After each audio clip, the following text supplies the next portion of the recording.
தமிழகத்தில் கோயில்கள், கல்வி நிறுவனங்கள் என மக்களுக்கு இடையூறாக உள்ள டாஸ்மாக் கடைகள் மூடப்பட்டிருப்பதால் மக்கள் மகிழ்ச்சி அடைந்துள்ளனர். தமிழக முதலமைச்சராக பதவியேற்றுள்ள தவேக தலைவர் ஜோசப் விஜய் பல்வேறு முக்கிய அறிவிப்புகளை வெளியிட்டுள்ளார். அதில் கல்வி நிறுவனங்கள், வழிபாட்டு தலங்கள், பேருந்து நிலையங்கள் போன்ற மக்கள் நடமாட்டம் உள்ள பகுதிகளில் இருக்கும் 717 டாஸ்மாக் கடைகளை மூட உத்தரவிட்டுள்ளார். இதனையடுத்து தூத்துக்குடி மாவட்டத்தில் முதல் நாளில் ஒரு கடை மட்டும் மூடப்பட்டுள்ளது. மேலும் 15 நாட்களில் 45 கடைகள் மூடப்படும் என்று டாஸ்மாக் மாவட்ட மேலாளர் ஐயப்பன் தெரிவித்தார். கோவை மாவட்டம் முழுவதும் 284 டாஸ்மாக் கடைகள் உள்ள நிலையில் மாவட்டம் முழுவதும் பொதுமக்களுக்கு இடையூறாக உள்ள 69 டாஸ்மாக் கடைகள் மூடப்பட உள்ளன. முதல் நாளில் மாவட்டம் முழுவதும் 4 மதுபான கூடங்கள் மூடி அதிகாரிகள் சீல் வைத்தனர். சேலம் மாவட்டம் ஆத்தூரில் அரசு டாஸ்மாக் கடை மூடப்பட்டதை பெண்கள் இனிப்பு வழங்கி கொண்டாடினர். ஆத்தூர் ரயிலடி தெரு பகுதியில் பள்ளி, மருத்துவமனை மற்றும் கோவில்களுக்கு செல்லும் பிரதான சாலையில் உள்ள அரசு டாஸ்மாக் கடைகள் முதலமைச்சர் உத்தரவை அடுத்து மூடப்பட்டன.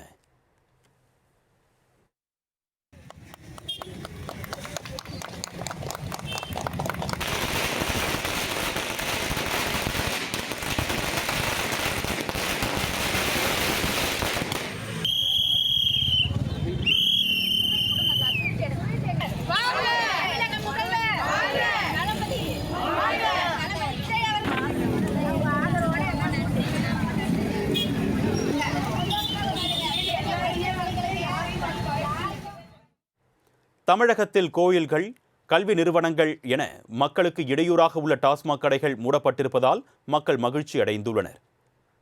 தமிழக முதலமைச்சராக பதவியேற்றுள்ள தவேக தலைவர் ஜோசப் விஜய் பல்வேறு முக்கிய அறிவிப்புகளை வெளியிட்டுள்ளார். அதில் கல்வி நிறுவனங்கள், வழிபாட்டு தலங்கள், பேருந்து நிலையங்கள் போன்ற மக்கள் நடமாட்டம் உள்ள பகுதிகளில் இருக்கும் 717 டாஸ்மாக் கடைகளை மூட உத்தரவிட்டுள்ளார். இதனையடுத்து தூத்துக்குடி மாவட்டத்தில் முதல் நாளில் ஒரு கடை மட்டும் மூடப்பட்டுள்ளது.